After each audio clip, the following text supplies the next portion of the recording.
Ayan mga lods, ayan nakita ko nung katulad nung puno ng cherry na ano. Ayan same variety lang din siya nito eh. Ayan pareho lang sila ng bunga eh. Ayan dami ding bunga nito. Ang ano lang kasi nito, ang kulay ng katawan is ayan dark. Parang ano ba yung tawag dito sa kulay na to? Kasi yung dark, pula-pula siya ayan. Ayan yung kanya. Pero isang klase lang sila ng prutas. Magkaiba lang ng kulay ng dahon. Ayan. Ito yung isang klase ng prutas kagaya ng kinain ko na parang cherry. Ayan siya. Ito maliit pa. Ayan. Kaya yung bunga niya pag hilaw pa. Pag hinog diba ganyan na pula. Ayan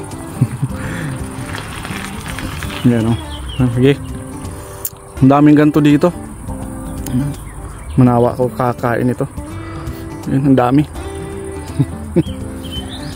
Alamin ko kung anong ito pangalan nitong prutas na to.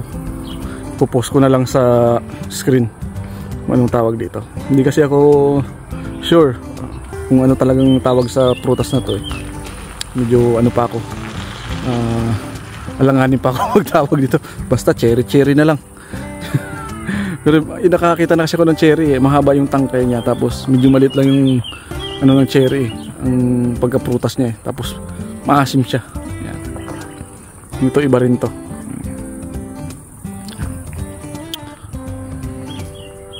Ayan, sige mga lods, thank you po for watching.